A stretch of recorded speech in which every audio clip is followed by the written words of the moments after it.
नमस्कार दोस्तों, आपका स्वागत है हमारे YouTube चैनल सपाटी दी क्लासमेट में। आज हम लोग यूपीएससी 2023 के मेंस का एसी का पेपर देखेंगे दोस्तों।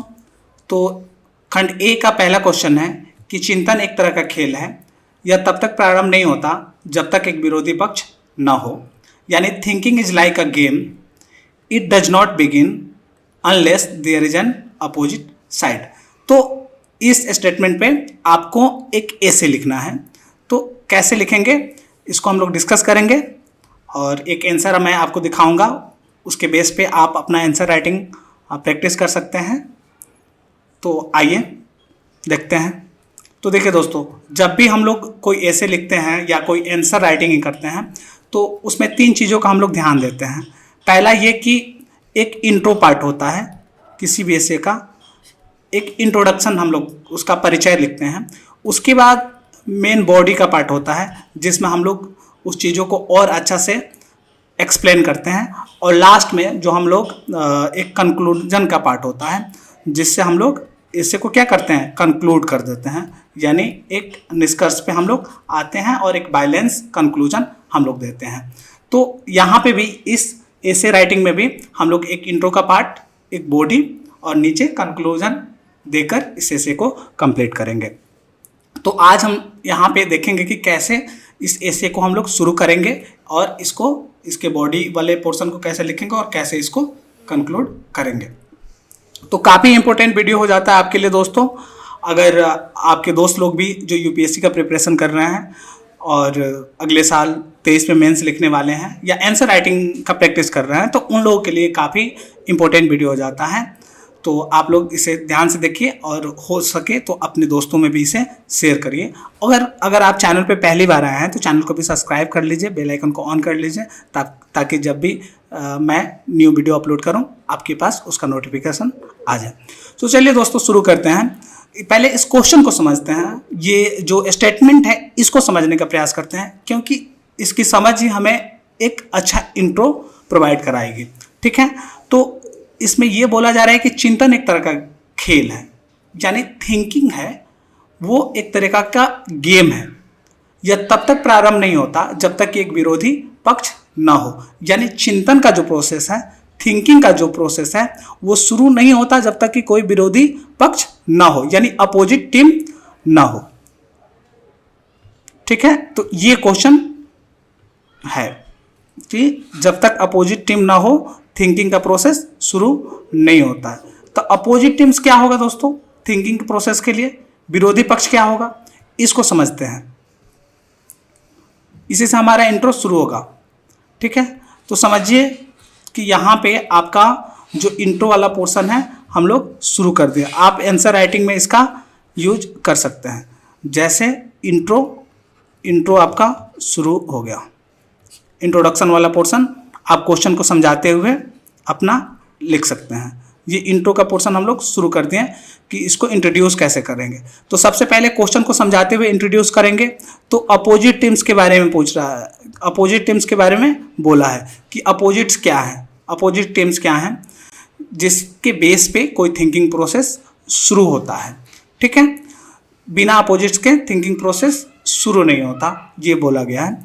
तो देखिए, यानी thinking does not begin without a opposite team. कहने का मतलब ये है कि थिंकिंग का प्रोसेस शुरू नहीं होता जब तक कि अपोजिट टीम्स ना हो, यानी विरोधी पक्ष ना हो। तो ये विरोधी पक्ष क्या हो सकता है, तो देखिए दो तीन चीजें हम लोग यहाँ पे समझ, जैसे कंट्रास्टिंग आइडिया। क्या,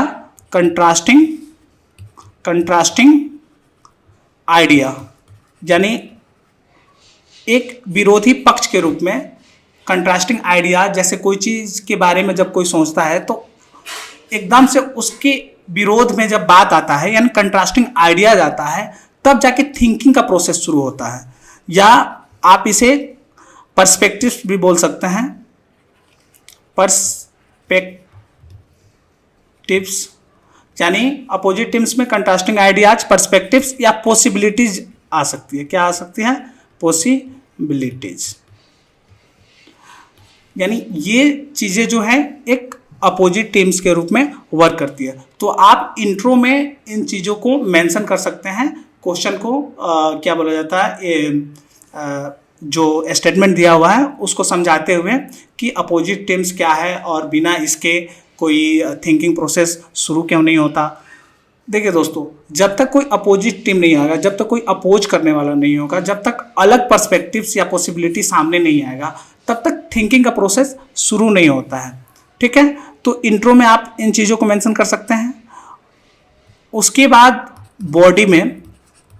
बॉडी में यानी मेन पोर्शन जो होता है, वहाँ पे आप चीज़ों को समझा सकते हैं कि अपोजिट टीम कैसे थिंकिंग के लिए रिस्पॉन्सिबल है। क्योंकि देखिए, आप यहाँ पे मेंशन कर सकते हैं कि जो अपोजिट टीम है एज अ कैटालिस्ट भी वर्क करते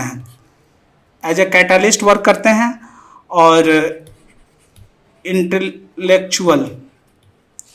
इंटेलेक्चुअल एक्सप्लोरेशन में भी ये हेल्प करते हैं।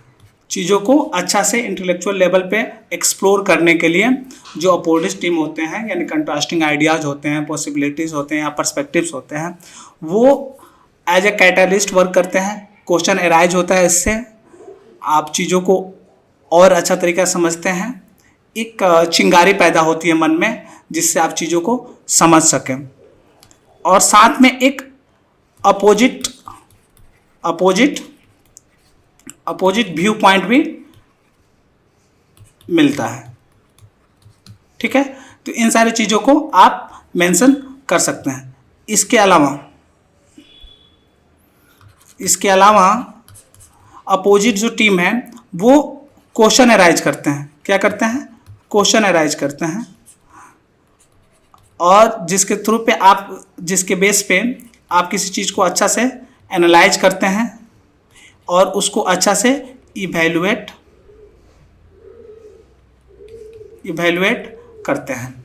तो इन सारी चीज़ों के बारे में आप मेन बॉडी में लिखेंगे, और साथ में ये भी मेंशन करेंगे कि क्रिटिकल थिंकिंग के लिए अपोजिट टीम्स काफ़ी इम्पोर्टेंट रोल प्ले करते हैं।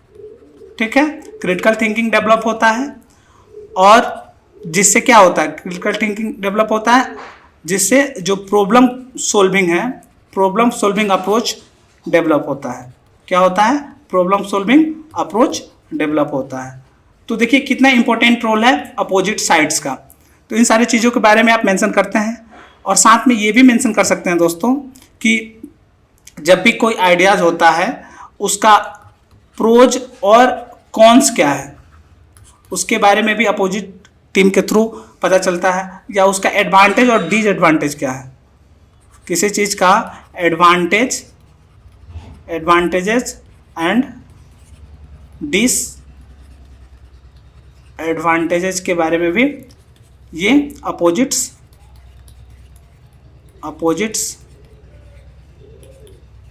टीम हेल्प करते हैं। तो इन सारी चीज़ों को आप मेन बॉडी में एक्सप्लेन करेंगे। साथ में आप ये भी एक्सप्लेन करेंगे कि जब भी हम लोग कोई डिसीजन लेते हैं, ठीक है, तो वहाँ पे ब्लाइंडेड डिसीजन ना हो, इसके लिए अपोजिट टीम्स का होना जरूरी है, जो ब्लाइंड डिसीजन को स्टॉप करता है, एक क्रिटिकल डिसीजन लेने में हेल्प करता है, चीज़ों को अच्छा से इवेल्युएट करने में, उसके प्रोज और कॉन्स के बारे में अच्छा से पता चले, उसके एडवांटेज और डिसएडवांटेज के बारे में पता चले। और कभी क्या होता है कि एक न्यू चीज़ क्रिएट करने के लिए, जैसे कोई राइटर होते हैं या आर्टिस्ट होते हैं, वो अपोजिट से काफ़ी चीज़ें सीखते हैं, जो अपोजिट टीम्स होते हैं, जैसे कंट्रास्टिंग आइडियाज़ है, क्रिटिकल थिंकिंग है, उसके एडवांटेज डिसएडवांटेज को समझते हुए एक इंटायरली न्यू क्रिएशन क्रिएट कर देते हैं, न्यू थिंग को क्रिएट कर देते हैं। ये कैसे पॉसिबल हो पाता है? ये तभी पॉसिबल होता है कि उस चीज़ों को क्रिटिकली सोचा जाए, उसको अच्छा से एनालाइज किया जाए, उसको अच्छा से इवैल्यूएट करा जाए। और इन सब के लिए ज़रूरी है कि आप चीज़ों उसके अपोजिट्स को भी अच्छा से ध्यान दें। तो ये बॉडी वाला जो पोर्शन है उसमें इन सारी चीज़ों को आप मेंशन कर सकते हैं। और लास्ट में जो कंक्लूजन का पोर्शन होता है जैसे आप ऐसे को कंक्लूड करेंगे तो वहाँ पे आप क्या लिखेंगे, तो जैसे आप इंट्रो में चीज़ें समझाएं कि आखिर स्टेटमेंट क्या है, और उस स्टेटमेंट को कैसे एक्सप्लेन अच्छा से करा गया है वो बॉडी वाले पोर्शन में लिखें। और लास्ट में कंक्लूजन में आप बता सकते हैं कि ये जो अपोजिट टीम के बारे में बात हो रहा है वो एक फ्लेम के रूप में काम करता है, फ्लेम्स ऑफ क्यूरियोसिटी। एक क्यूरियोसिटी का फ्लेम है, एक जिज्ञासा उत्पन्न करती है। अपोजिट्स अगर ना हो तो उसके अलग अलग पॉसिबिलिटीज़, उसके डिफरेंट आइडियाज़ के बारे में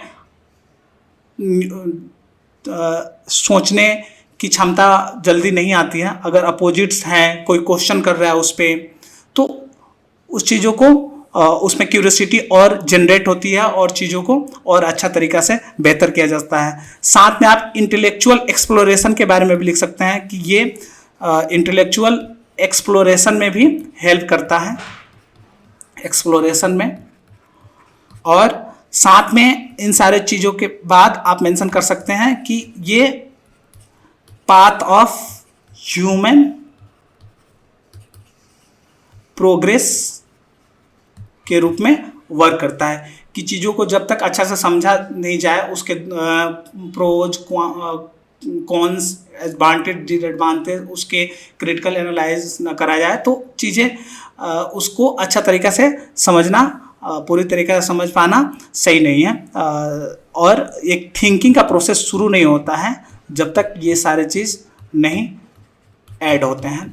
तो इस तरीक़े से करके आप क्वेश्चन ये एसे को कंप्लीट कर सकते हैं। तो आइए इसके आंसर राइटिंग को थोड़ा सा देख लेते हैं। तो देखिए दोस्तों, जैसे मैंने आपको समझाया कि थिंकिंग का क्या है, कि thinking is often like a game. और कैसा गेम है, जो एक क्या बोला जाता है, ये माइंड और आइडियाज़ और कंसेप्ट के बीच एक कम्प्लेक्स डांस के रूप में वर्क करता है। दोनों में एक बैलेंस बनाता है, चीज़ें करता है। और साथ में एक one of the fundamental aspect of it cognitive game is presence of opposites, यानी इसकी अपोजिट्स के प्रेजेंट्स के चलते ही ये चीज़ें, ये गेम जो है अच्छा से वर्क करता है। ठीक है, जैसे कंट्रास्टिंग आइडियाज़, पर्सपेक्टिव्स, पॉसिबिलिटीज़, ये सारे जो चीज़ें हैं, जो अपोजिट्स है, अपोजिट साइड है, वहीं इस चीज़ को शुरू करता है, ये थिंकिंग का प्रोसेस शुरू करता है। आप इंट्रो में लिख सकते हैं और बाद में ये आप बॉडी में लिख सकते हैं कि कैटालिस्ट के रूप में वर्क करता है। Opposites serve as a catalyst for intellectual exploration. ऐसे करके एक अपोजिट व्यू पॉइंट मिलता है, एक नेसेसरी टेंशन क्रिएट करता है, जिससे आपका जो थॉट प्रोसेस है वो बेहतर होता है या थॉट प्रोसेस फॉरवर्ड होता है।